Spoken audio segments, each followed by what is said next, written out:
Sing it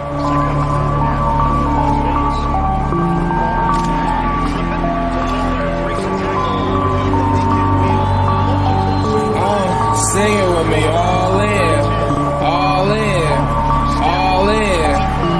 We about to get this across the globe now, you feel me?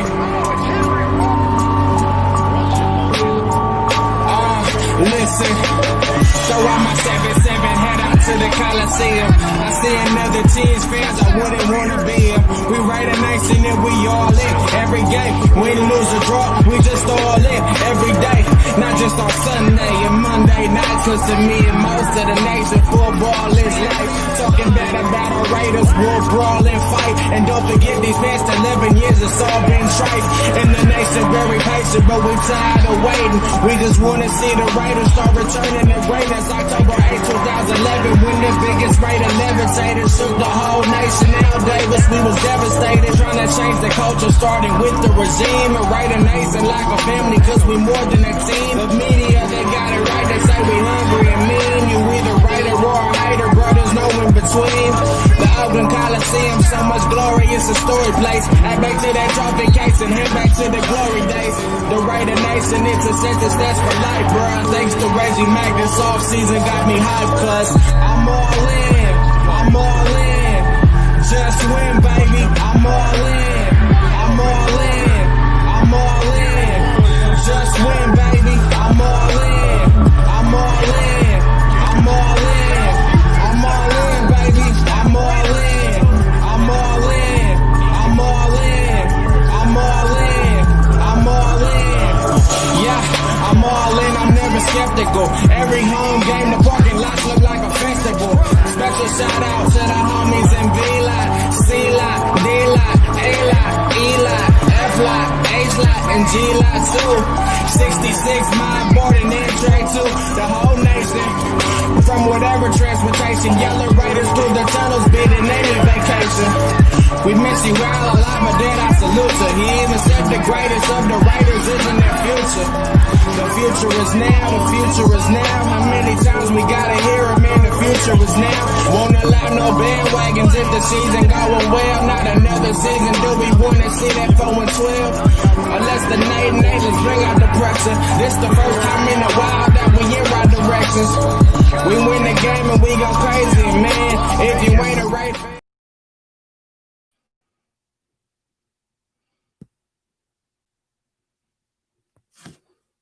Oh, where did that ugly mug go? There he is. Raider Nation, how you guys doing tonight?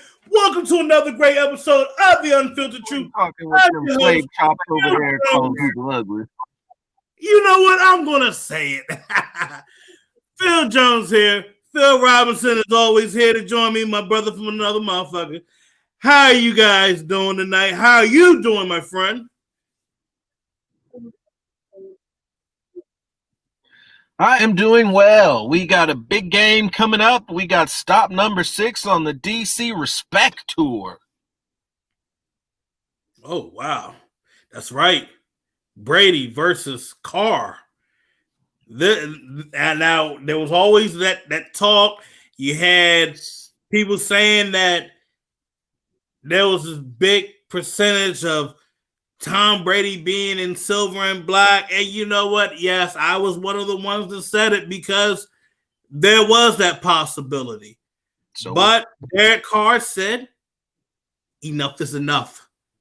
I had enough of y'all. Y'all gonna respect me, damn it. There is no need. So, Phil, look, we have so much we got to dive into tonight.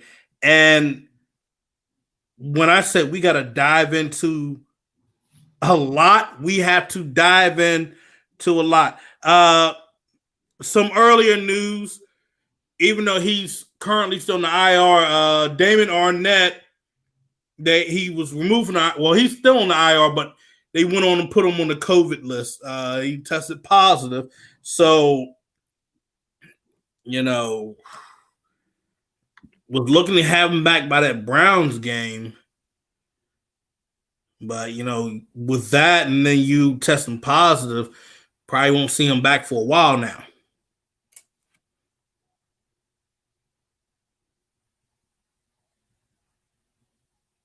Phil? And he's like, he just froze on me. But anywho, that being said, he really froze on me. Wow. Let me see something. That is wild.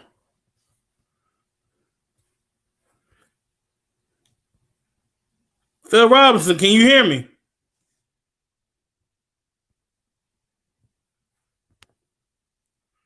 I guess that's just me. All right, well, it's just me right now. He'll bounce back in. You know, Phil Robinson's always on the West Coast, far, far west in the mountains. So, that all being said, oh, man. I guess it's just me right now. So, like I said, we have a lot to dive into today because Raiders right now, they have former Dallas Cowboy defensive tackle David Irving potentially signing with the Raiders. He just got off his long-term suspension. Oh, wait, there's Phil Robinson back. Want to try this again? Phil, right. Can you hear me? I can hear you, and you're not speaking like a kung fu movie anymore. That might have been your reception. But right now, the major talk, David Irving to the Raiders. Huge news. Huge development, and if they are able to pull this off, and most importantly, if David Irving is able to regain his form and go back to being the player that he was, or hell, for even half of the player that he was, it will be a huge welcome addition to this defensive line where they need the most help. The thing of it is, I had David Irving on my watch list going back to 2018. He was a restricted free agent. He was worth the money at the time and the draft pick that they were putting up because, to be honest, you would have either had him or you get stuck with P.J. Hall, a 25-year-old that has put up about nearly 11 and a half sacks at that time frame. That was the best person to go with. No brainer. The only problem was you were going to have to pay him top dollar for the types of numbers that he was putting up at the defensive. Yeah, you know that's the wild thing about it. At that time, you wouldn't have. He was making chump change. So, well, I meant in order to keep him long term. I think you would have been able to finesse and gave him about maybe a 4-year deal. We're pumping up probably about maybe 25, 30 mil at least. You would have been able to finesse that with him. And you probably would, at the time, you could have franchise tagged him. There were multiple ways you could have kept him. But I'm going to say this. David Irving is the real deal. His problem, lay off the weed, man. But, I mean, with the way the league is set up, he doesn't have to really deal with that situation anymore. He's gotten, from what his agent has came out and said, he's got himself together. He's on this long path of redemption. He's been focusing on getting his body right, getting his mind right, getting in good shape. And from the words I've been hearing, it looks good right now. Good. So the whole thing with David Irving,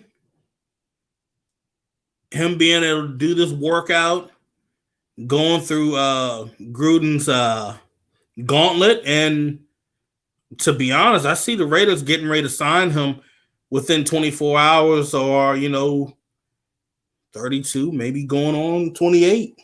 As soon as they possibly can, and figure out a way to get him into the building, into the facilities, and out there on the practice field as soon as humanly possible. I hope that they don't run into a hang up over money, because honestly, with the situation being what it is, he should only be asking for the vet minimum and a 1-year prove it deal.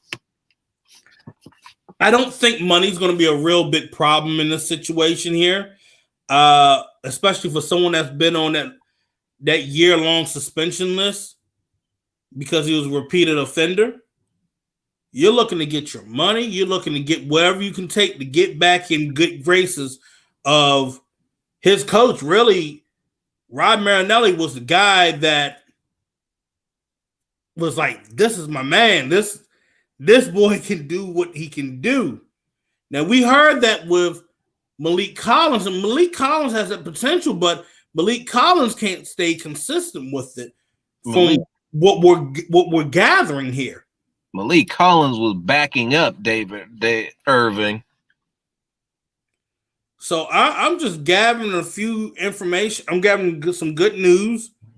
We're going to be getting guys back left and right. Yeah. Like John Gruden is jumping up doing the Holy Ghost dance like your grandmother did on Sunday morning. And I'm just going to tell you this. Carl Nassib, we might end up having him back for that Cleveland game. Mm-hmm. So that's and the best news of all, how could I even forget? The Raiders had Mo Hurst back today. So that being said, Phil, we're looking at a strong defensive front that we saw against Kansas City that decided to come to life. You need to have him starting with them. You have Farrell, Crosby. Shoot, to be honest, you might want to go on and activate Chris Smith again. Yeah, you definitely need to see what he's got and see what he can give you for, if for nothing else, to add him to the rotation in Nassib's place. The 26 snaps that he gave the defense outproduced anything that the rest of the defensive tackles have done all season long. Picked up a sack, 5 pressures, 4 hurries, and a knockdown. And that is that when you need production, you can't put production back on the bench. No, absolutely not. And I feel that if Paul Guenther is giving limited snaps to Maurice Hurst again, he's still on the hot seat. Even though he came out and said, even though he came out and got that W against Kansas City, we were able to finish, we were able to get turnovers, we were able to get sacks on Patrick Mahomes. The fact of the matter is he is still under a watchful eye, and he needs to make sure that his team can deliver for the entire season. The entire season. So that being said, you need to put the best of the best out there. If you had Chris Smith able to come out there and perform at a top level, and he's been on the practice squad, you need to give him an opportunity. When you have Maurice Hurst being one of him, and you have Smith and Hurst being the only linemen interior-wise getting a sack, you need to take that in consideration. Like, maybe we need to keep them out there longer. And I'm going to say this: your second rotation needs to be Hankins and Collins. I know some people are like, Hankins and Collins, they're supposed to be that sort of meat and potato kind of thing. That's not working right now. No, it really isn't.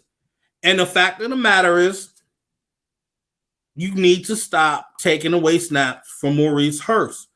I hear people say, I don't think Maurice can really hold up and do this and that. He's not able to be that guy that can play every down. No, he can. He can, and you need to give him that opportunity. Maurice Hurst is a versatile young man. He can play on the outside. That's the wild thing about it, because a lot of people like to shoot that down, and he can play on the outside and in. He can play inside. He needs to still work on getting better at trying to stop the run. But when it comes to pass rushing, Maurice Hurst is that guy. He definitely is one of the best guys that they have on the roster at doing so. The question I would pose to you is, if David Irving comes in and is what we expect him to be, how does he fit in? Would you pair him with Maurice Hurst and work off of that? Well, here's the little cute thing about it. It's probably going to take Vickers out of that rotation. He's probably going to be inactive or probably be the practice squad guy. But the thing with Irving is also another defensive lineman that can play defensive end, but he is solely, and he should only be solely used for D-line, D-tackle, inside. And I feel that if they leave him inside at D-tackle, they're going to have fun. You can have fun with Hurst and Irving inside, just as I've been preaching and screaming about having Hurst and Collins inside. Those three, that could be something that could be huge and vital for this defense going forward for the rest of the season. It keeps fresh legs. 2, you keep an aggressive push for a pass rush and for run support. The Raiders need that, and they need to use what they have in front of them correctly. I think, I'm listening. Look, John, I see what you're saying, but that's one game. He's not David Irving. David Irving, I see him throw men around. Yeah, quite frankly, he is not David Irving. If David Irving comes back in relative shape and can do, like I said, if he can do half of what he did before he took a hiatus from the league, you'll forget about Kendall Vickers. I give you something better. Greg Hardy wouldn't step up to him. And he's fighting UFC now. Man, he's only lost what, one match? Mm-hmm. Finished most of them. Yeah. Hell of a fighter. I'll give it to him. But moving on, staying on topic. Raiders, I think now if you get Irving, you can let Farrell stay and play at defensive end. That's been the one thing that's been a problem. We've been seeing Farrell be inside at D tackle, and I hate it. Well, the thing with Farrell is that he's been obviously, you look at what's going on with the Raiders' interior line situation, and they've needed him to move all over the place. But the way that he's been playing lately, the way that he's been setting the edge with the PFF has been showing him love. He's been balling lately, quite frankly. And to be able to give the Raiders some interior pressure so that he doesn't have to slide in, so that he can continue to do his thing now that he's finally starting to hit his stride, and his pressures are indicative of his draft position, you need to leave him there. You need to get him some help, which is what Khalil Mack was crying about before he left Oakland, was get him some help. Phil, hey, I said back in 2018, you able to keep Mack, you had Irving, and then David Irving inside, and then you're getting Maurice Hurst.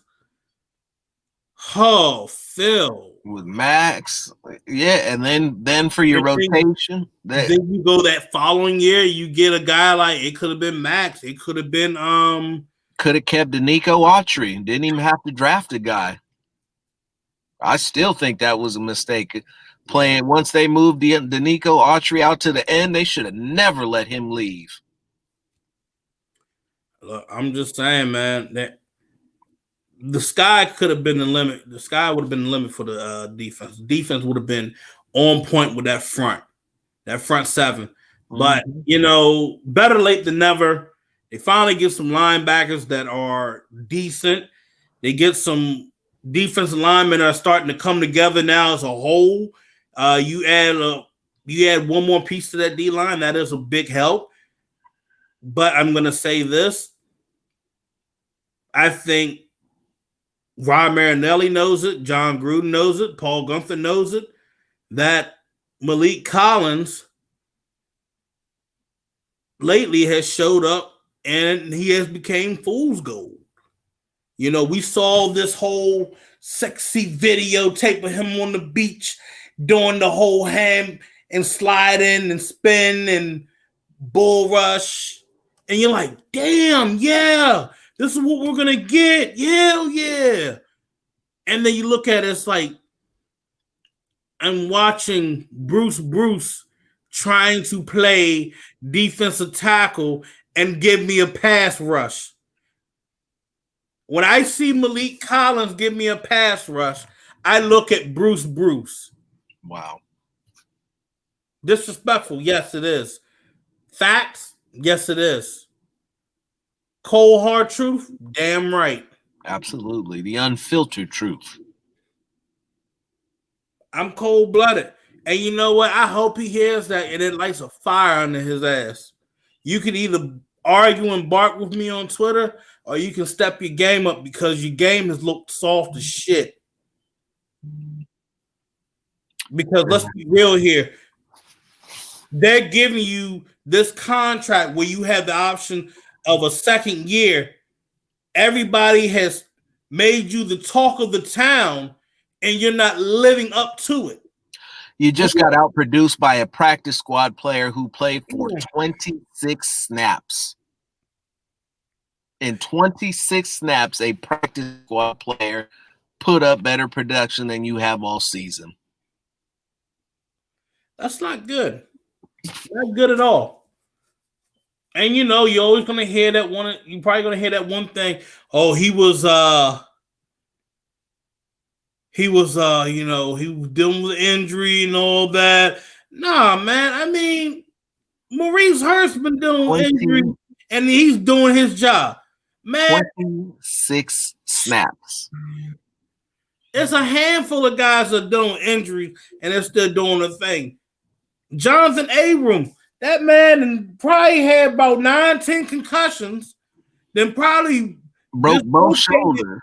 Both shoulders. He probably got about 5 or 6 broken bones in his body, and this man still playing at a top level. Striking Tyreek Hill like he's his daddy. And I love it. I'm going to answer this question real quick. I know everybody's been dropping questions, everything. Jacob, you said, you guys think adding one more linebacker is a good idea, Kendricks or Vontaze? So I'll go on and knock this one out quick, Phil. With Kendricks, I don't think that's going to end up happening. It's always something with them. It's like something that's wishy-washy. I don't know what's going on. I think they just went on and just went their own separate ways. Deal was off the table. Maybe they come back to it later on. But I think that the Raiders realize the true help is on that D-line and not at the linebacking core. Because if you look with Paul Gunther's system, it's all built on your defensive line and the rotation and how they're getting the push. Now we look at Vontaze Burfict. Vontaze Burfict he's not fast anymore.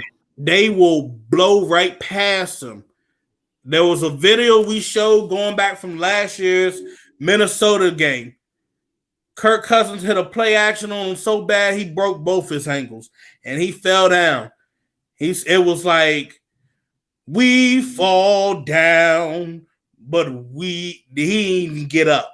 He didn't get up. He didn't get up. So, you just got to look past that. Now, if I wanted to bring Vontaze Burfict in for anything, it's to help these guys comprehend and understand this defense so they can get in the right position to execute, to do their job correctly. And you know what? You look at Joey Porter and how he came back to the Steelers to help a lot of the younger guys get an understanding on how to work on that defense. I think Ed Reed did the same thing with Baltimore, or it was just like under Rex Ryan's defense when he was in Buffalo. But still, a former player that ran that defense perfectly is a major plus for the guys that are running it right now. And if the rumors were true that he was coming to help out, that's a major plus for the Raiders. Let them get a guy that can help get these guys to understand this defense where they can be better, and we're not looking at the bottom of the barrel anymore. But Lippincott. Oh, God. Lippincott. You my man off of Office Space? Oh, God, Lippincott. Damn. That is a... You ever look at his photo? It's like, dude, this man looks like he's like the chemistry teacher that you had back in high school. I still haven't got past the name of Lippincott. You know he done caught hell his entire life. Hey, lipping shit. Hey, lipping cock. Hey, licking cocks. He caught all of that, but you all know, of it. He's like, hey, I'm coaching my linebackers. But yeah, so far so good. If things fall into place, Raiders got David Irving. Now, I know there was talks going in the week that there was a rumor about Jets doing a fire sale. I'm gonna tell you this: that fire sale is getting ready to happen. It's been happening. No, Sunshine. The big fire sale. Oh, they got a couple more logs to throw on. Everything must go. Well, they for their first round pick from this year. I was gonna say I don't know if they got too much else to give aside from their defensive linemen, unless they're planning on getting rid of what is it, Mosley? But he opted out, didn't he? Yeah. How would that work? Now, could you get Mosley, even if he opted out, get the rights to him for next year? Yeah, it's a possibility, but no, because he had to be there, and his agent they would have to be on agreements. Right. Well, he could still agree.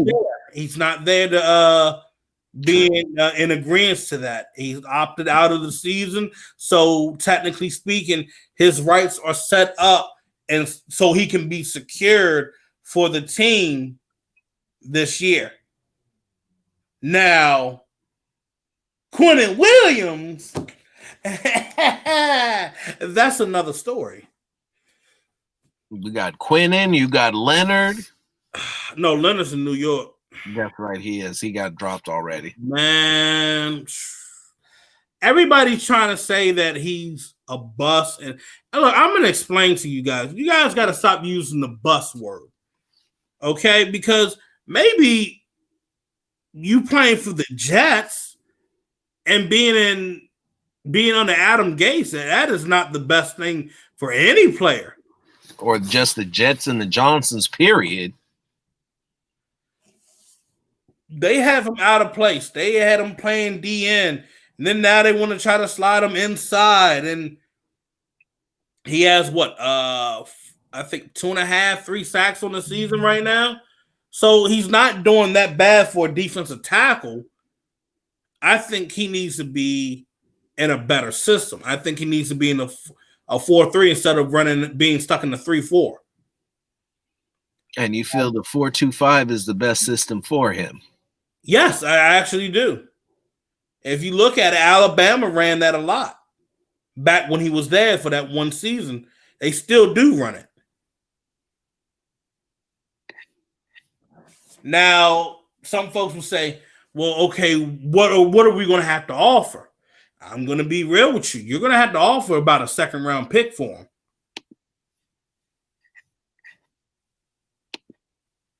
And I know a lot of folks were like, oh, why couldn't we get that situation with Yannick? I'm going to tell you the cons are not someone you want to really deal with trading. And I think the Raiders got tired of that.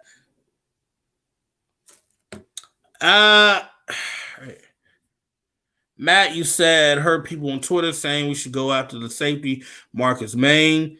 I think his name is that's right. That's his name, Marcus Maine.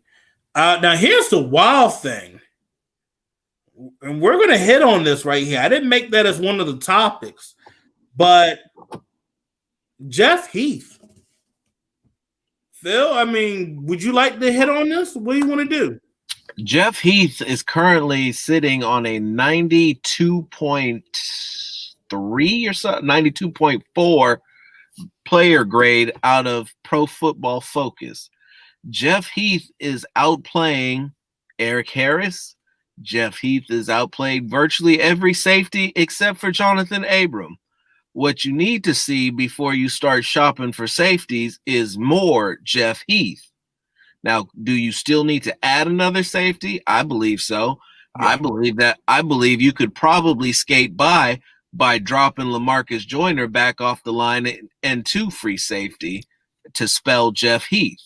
Now, a lot of people will say that Jeff Heath is only a strong safety, but in Gunther's defense of a 4-2-5 with the amount of deep cover fours, deep cover twos, deep cover sixes that he's going to be asked to play, it really doesn't matter because the responsibility is going to be the same on either side, depending on who's the strong side or who's the weak side.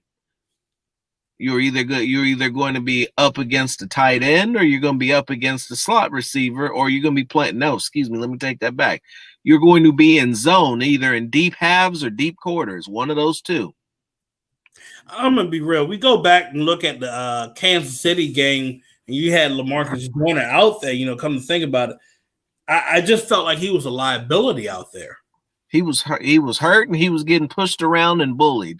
And, you know, and it's sad when you watch a football game and you feel sorry for one of the players because he looks like the little kid getting bullied on the schoolyard. Yeah. I mean, when we look at it,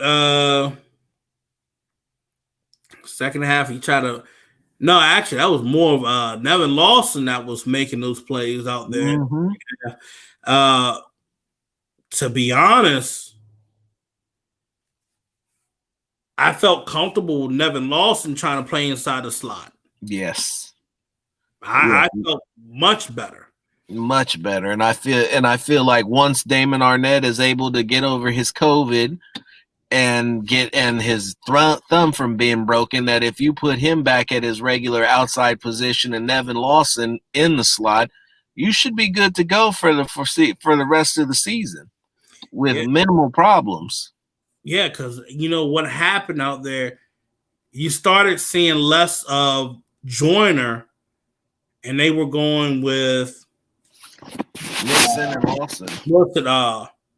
Lawson, Nixon, and Mullen. And you did see Robertson out there, but not as much. Robertson's got a long way to go.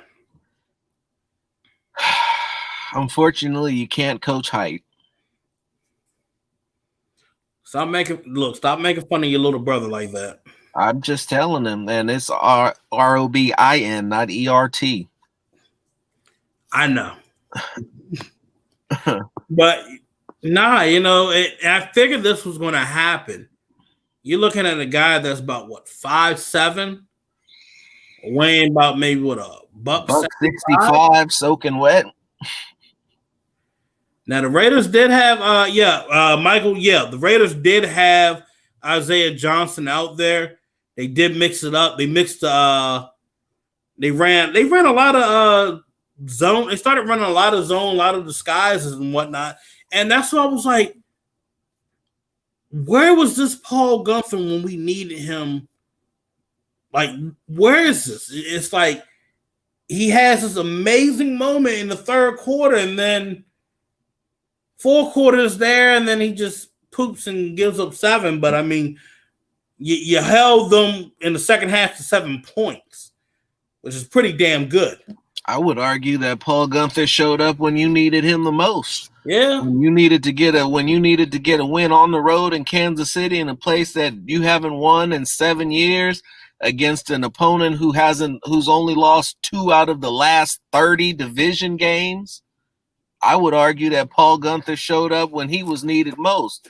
And you heard on the telecast during the Chiefs and Bills game about Troy Aikman bringing up how they contained Patrick Mahomes using Gunther's ideas, or how the Bills did not do that and why they ended up losing. And see, here's the thing on that, running that 3-man front and then having Arden Key be the spy. It was, to be honest, that's some shit that you see on Madden. You got a mobile quarterback. You usually run that that 3, you running that 3-2-5. And you're like, okay, I'm gonna leave this guy as the spy right here, and we're gonna see what happens. Lo and behold, that's what was shutting down things. The other thing, when I saw that the Bills tonight, they had Phillips and Murphy inactive. I was like, okay, they're taking the slower guys out, and they want to leave the speedsters. They want to leave the speed edge rusher guys to be active tonight, and they're going to probably do some containing. To be honest, that was stupid. You wanted to keep your big guys to generate that push, and you just need probably about 1 or 2 guys. One's like sitting in a soft zone, and the other is doing the spy. See, I wish I could draw this up right here. That would be that would be great. Oh, that's classic. That's classic. From a payphone. The disrespect. Oh, man. I mean, look, it did sound like you calling from a payphone on the side of the road. Right. But Phil, all right, so look, here's the big thing. Tom Brady, Derek Carr versus Tom Brady Sunday night. We saw Packers and Bucks last night, and the Packers looked like moldy cheese.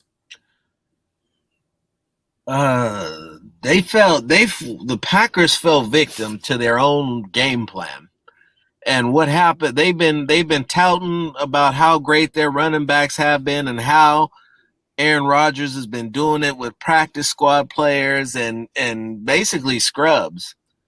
They were missing David Bakhtiari, and the offensive line was horrendous.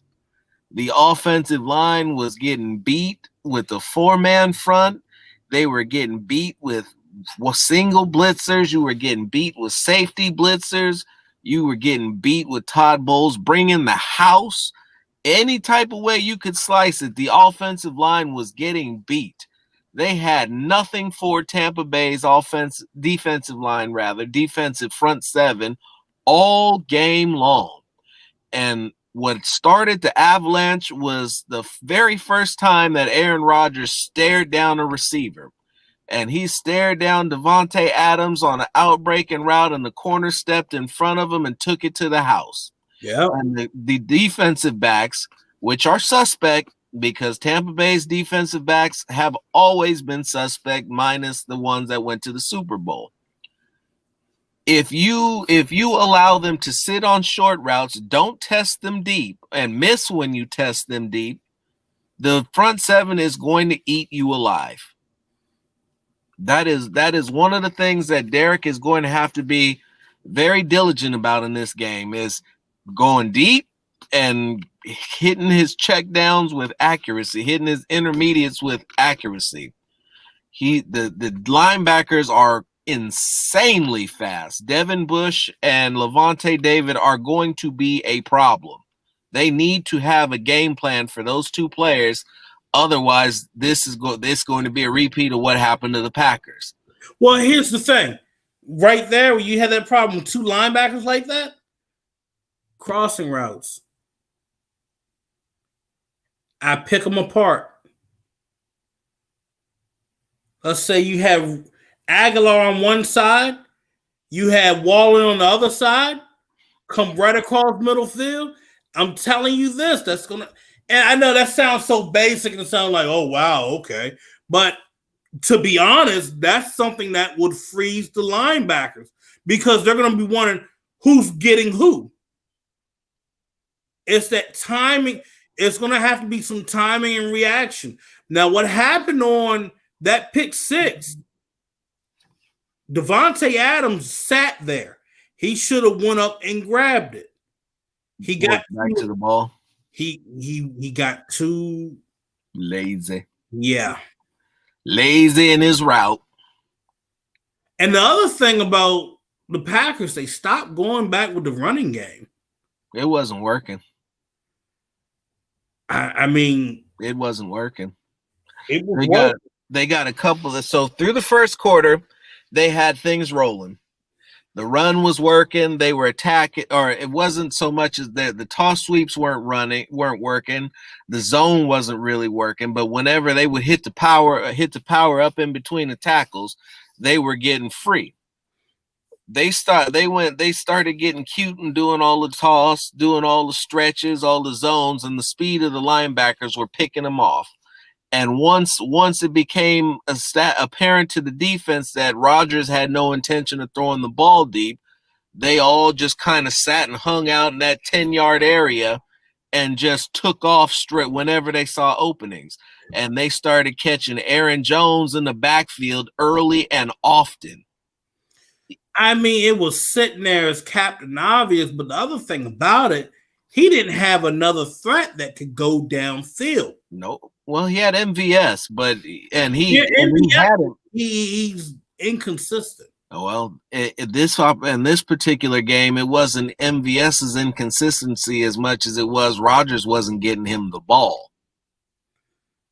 Rodgers, he got a little short. He had a bad game. He had a real bad game.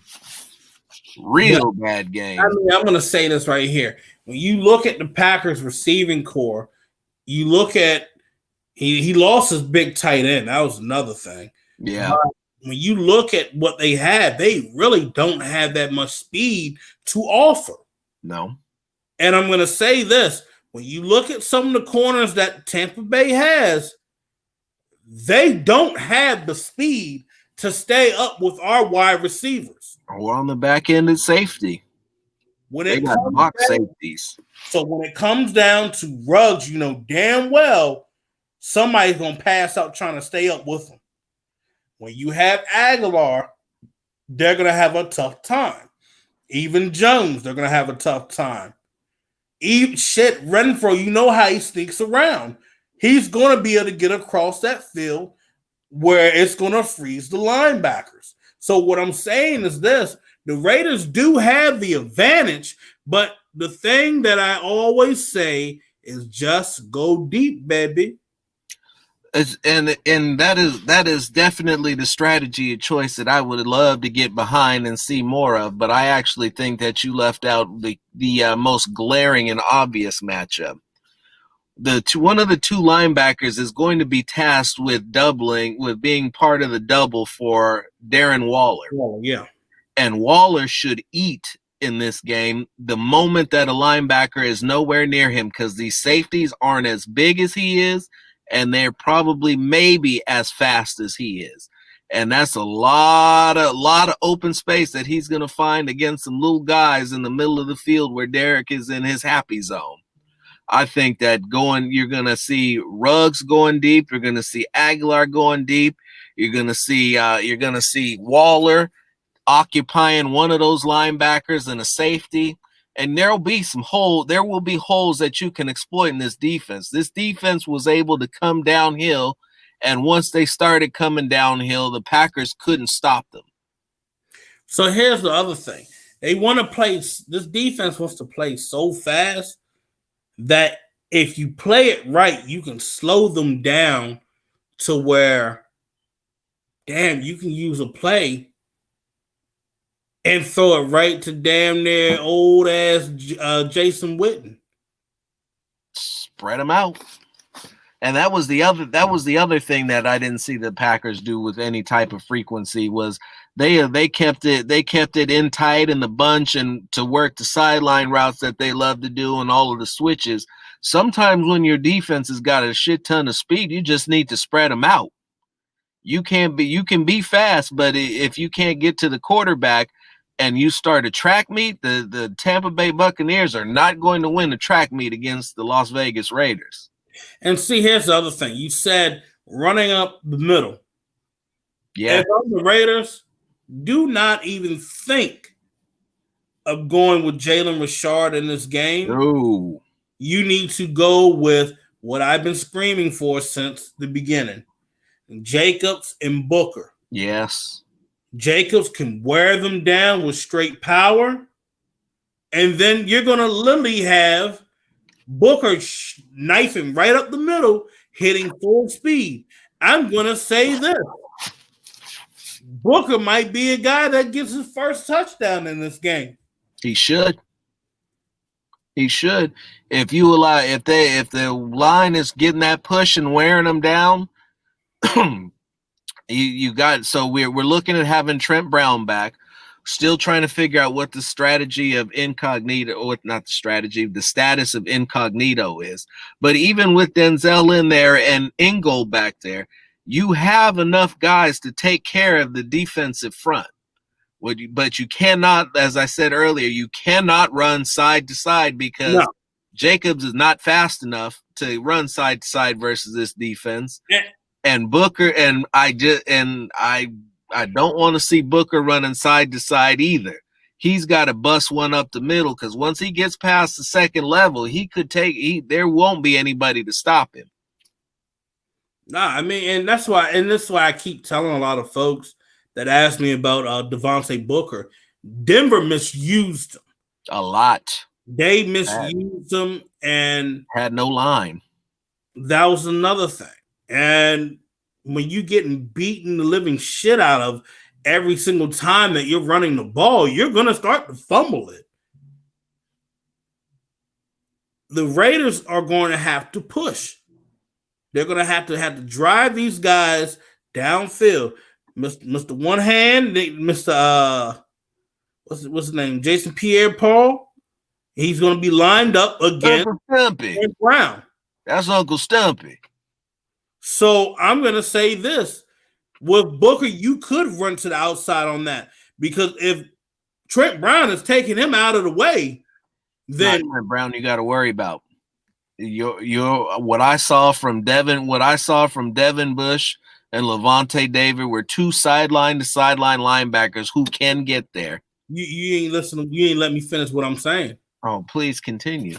I'm saying because Jason Pierre-Paul is not the same guy he was. You knock his ass out of that way, Trent Brown can go to the second level. Remember, even though Devin White is speed, Trent Brown is a wall. That's it. Get behind that wall and run free. That would be where I would still believe that would be where Ingold would come in. I think that if you're gonna have Brown wall off Pierre-Paul, he's not gonna pancake him on every play, and if he does, it's still gonna be a stretch for him to get to the spot to meet Devin White and to take him out of the play. But I believe that Ingold will be able to cut off the hip and lead the way, and he should have a huge game. We need him to have a huge game, knocking leather, knocking helmets off, knocking dicks in the dirt, because we need Ingold to come out there and be the hammer for this offense. Well, here, let me educate you guys. You got Nebraska going up against Wisconsin. Wisconsin down from his legs.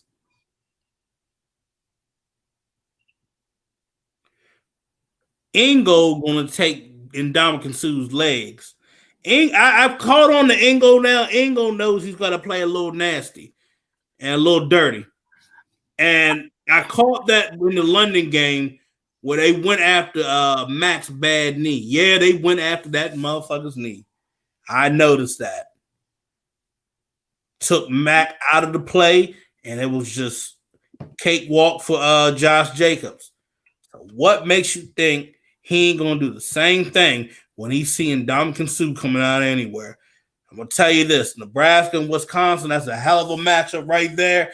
And I'm gonna say Wisconsin gonna get that W. They already got the big ass W on the side of that helmet, so you know he coming in for it.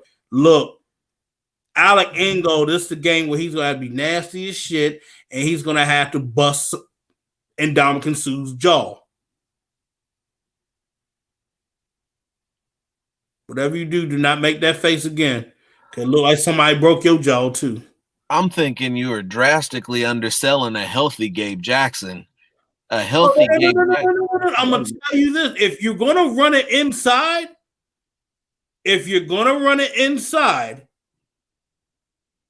I'm sending my fullback right there to blow up Ndamukong Suh. He's going to do the same thing that I had the assignment to do long ago.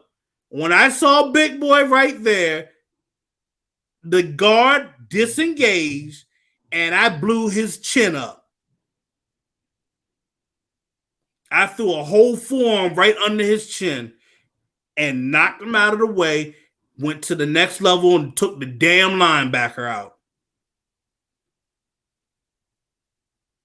When it came to 3rd and inches, I threw my whole body at that D lineman because he was running his yap the whole damn time.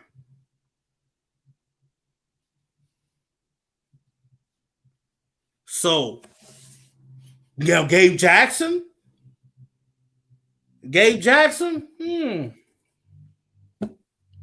I'm not underselling him. I actually think that you're gonna see a lot of duo blocks with Gabe Jackson and Rodney Hudson to put Ndamukong Suh on his ass, Donkey Kong on his ass. I would much prefer, and while I do don't get me wrong, you got me all excited talking about that lighting up jaws and shut the motherfucker's mouth. Look at him. He's sweating. You know what I'm saying?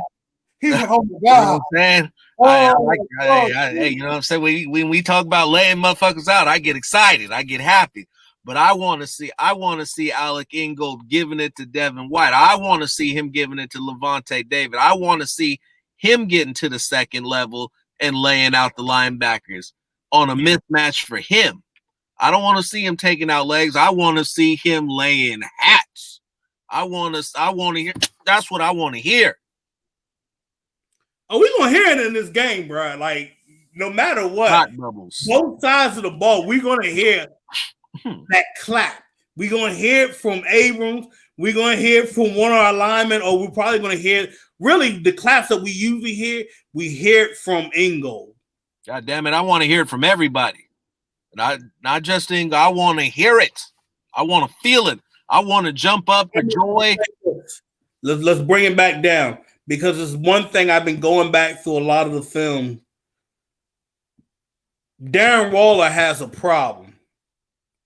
He has a problem securing the football correctly. I don't know. He's thinking about getting to the next level as fast as he can, and he's not properly securing the football. And it's led to some key fumbles in a handful of games. And I'm going to say this.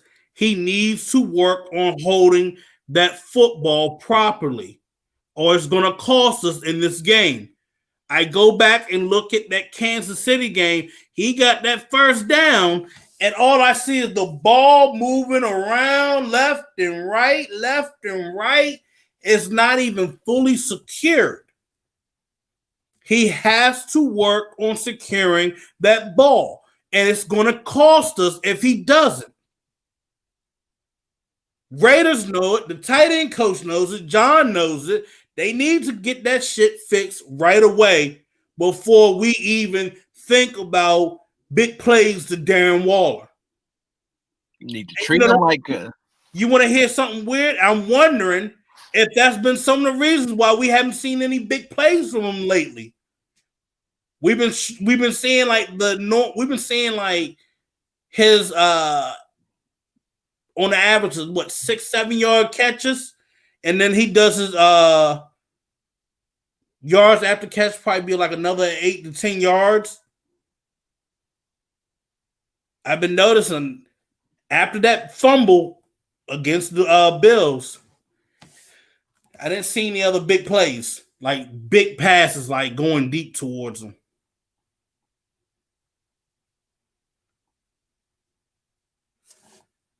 I'm going to say this right here. If they make Carr, okay, so if they make Carr have happy feet, we're going to have problems. I'm going to say this. I don't think Carr's going to have happy feet. Carr wants to beat Tom Brady. Do you understand that we, as Raider Nation, we were saying we wanted, it was a good heavy percentage of folks in Raider Nation that was asking for Tom Brady. And it rubbed him a certain way. Phil, you even know it. It's not even that it rubbed him the wrong way. You got to understand one thing. You're coming to a new city. You are the quarterback of the Las Vegas Raiders, and as soon as you walk into Vegas, don't even get a chance to introduce yourself before the entire city, the entire fan base is all talking about, we need to get rid of you and we need to get Tom Brady. Now, as Christian as Derek Carr may be, as faithful and as God-fearing and humble as he may be, that had got to piss him all the way the fuck off. And to be able to see that man across from you, across the sidelines, and know that the way that I think about it is, you think about the Denver game of last season, when they opened the season, when he came out after AB had talked all that shit and clowned up and down all offseason long, and he came out snorting fire. Careful with that word snorting. Well, I mean, the alternative was blowing, and that wasn't any better. I mean, that you go on. That wasn't any better. But he came out ready to do it, ready to burn, siege, and raid. That's what I expect from him on Sunday. Prime time, Sunday night football at home. Just beat the Chiefs. This cannot be a letdown game for him. Because if he wants respect, he's earned respect, he needs to continue to earn his respect. And this, everybody talks about circling games. This is one of the two. This is one of the games that Derek Carr had circled. Trust and believe. You'll never hear him admit it, but yet trust and believe. This was a game he had circled, that he has circled. And watching how the Packers just got done up by the Buccaneers lets him know that he's not going to be able to make any mistakes. None. Otherwise, he's going to get embarrassed. He's going to get embarrassed in Vegas. And if you thought that it was bad before, it's really, really going to be bad if he gets embarrassed at home. You're going to see, everybody's going to be calling the Chiefs thing a fluke. Everybody's going to go back to saying, now see, we could have had Tom Brady. Tom Brady could come in and work these receivers better than Carr could. It's going to be bad. And is it fair? No, it's not. Not everybody can beat Tom Brady. Only Tom Brady can beat Tom Brady.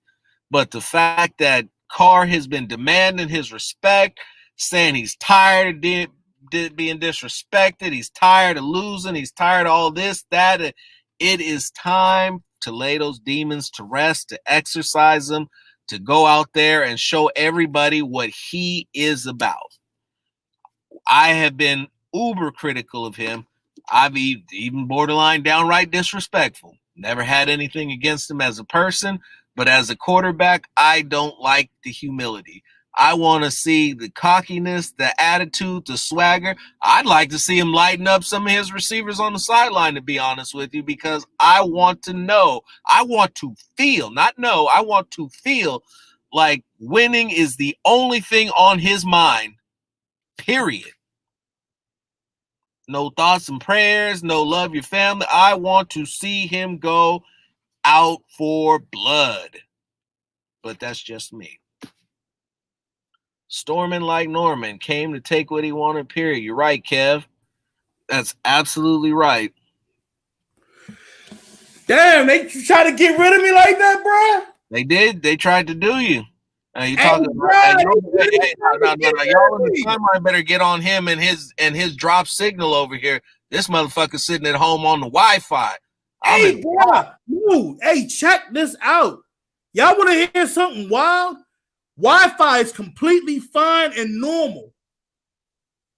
Wi-Fi, everything is completely fine. Yo, someone tried to, what it's saying is somebody tried to get in my StreamYard. Really? Yes. Trying to shut us down. The hate. They tried to shut. Wow. You can only hope to contain us. You can't shut us down. Hey, the hate is real. Someone really tried to get in my StreamYard. And for those of you hating, go get a couple more guys to hate on us harder. Wow. UnPhiltered Nah, fam. I pay my bills. That's real. Yeah, you ain't got to worry about that, bro. Trust me. Trust and believe. Somebody really tried. I'm looking at it right. Wow.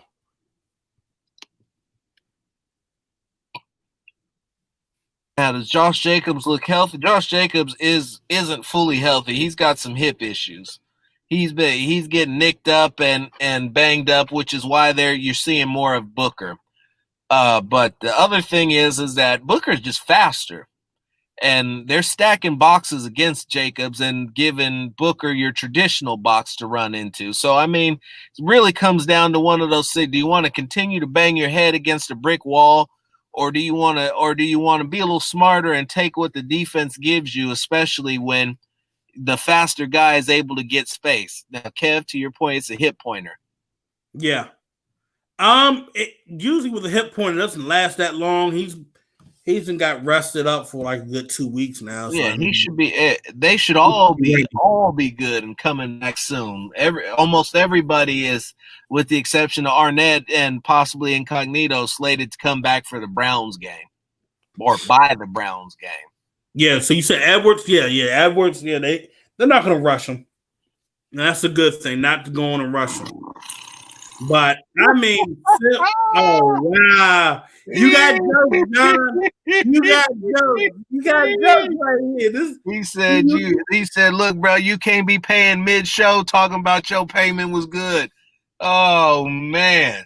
Hey, bro, I don't even have that. Look, my payment was already made months ago. Look, that was called somebody tried to hack my damn StreamYard. It didn't work, bitch. I'm back. I'm better than ever. That was wild. That was real hilarious. Y'all trying to take away the ratings, but I know who. Man, Kev, I don't know, man. We don't point no fingers. We just keep it rolling because the show must go on. Yep. I ain't pointing no fingers. When did we know it wasn't you? I'm sure we know it wasn't you, guys. We know it was not you. You know, the day that you try to take us out, Wendy, we might just have to go ahead and be taken out.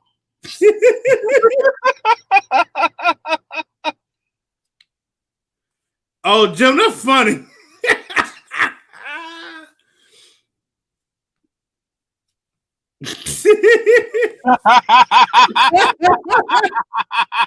Oh, y'all killing me. I love y'all. Anyway, we're gonna talk about us and what we got going on here, and enough of these outsiders and those who would wish to silence us.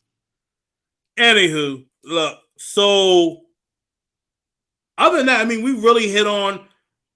This is another one of Derek Carr's games he needs to win, so he can just rub it in Tom Brady's face, and that's going to be like he needs to just sit on like a somebody. I'm most likely I'm probably going to make a meme of Derek Carr sitting on a little throne, had a little crown on it, and you're gonna have Tom Brady laying there like the bear rug. I came, I saw, I conquered. You call this the GOAT? I'm gonna hype him up a little bit, but make him the welcome mat, huh? Yep. But other than that, I mean, man, that was funny. That was real funny right there. Yeah, that was classic. So I had also had this running on Spotify. So I was like, I didn't know if it was whether or not it was gonna come back up, and lo and behold, it did. But other than that, Phil. So for me personally, I'm actually going to be going to after I get home. I'm going to be getting into the lab to come up with a full-fledged scouting report on the Tampa Bay Buccaneers that you'll be able to read all on Silver and Black today once I get it published. So keep an eye out. It'll probably be around Wednesday or so. I'm going to give you guys some updates with the Unfiltered Truth.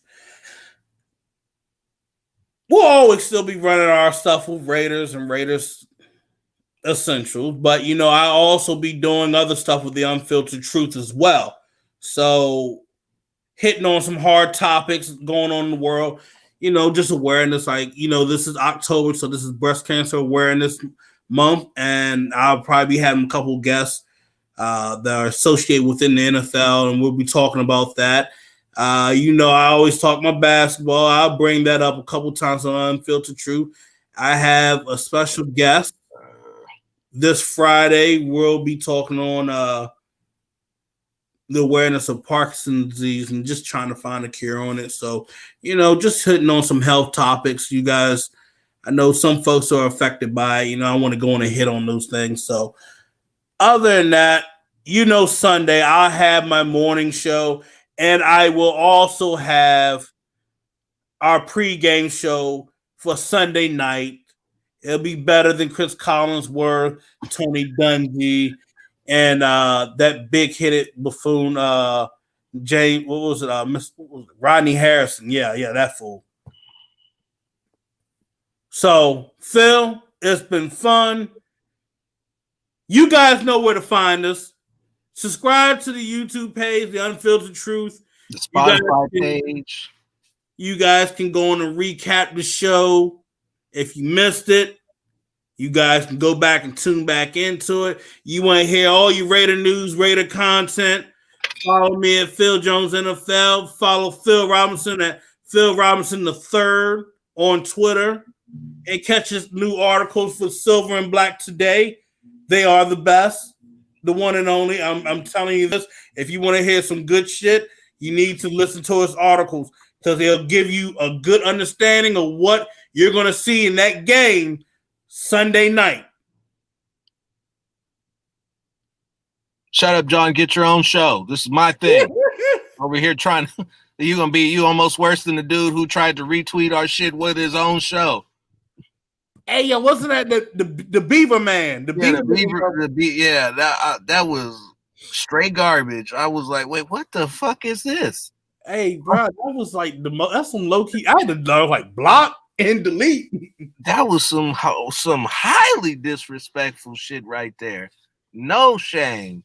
Yeah, it was the mofo that was always fucking with that be messing with Gabby, Lucille. Yeah. Yeah, it was that wild. Yeah, Weasel Face. That's who it was. Yeah. Man, she had to put a restraining order on that fool. That's what's up, Rob. Appreciate you. Appreciate you guys. Like I said, tell a friend. Tell many friends. Bring everybody to all Raider Nation. If they need a show, they want to hear the real truth. They want to know what's going on with the team. They don't want the sugar-coated shit. Come to the Unfiltered Truth. Y'all take care. God bless. We love you. We love all you. of you. We love you, John. We love you guys. No matter what, we love you guys. All right. Take care. Enjoy the rest of the evening.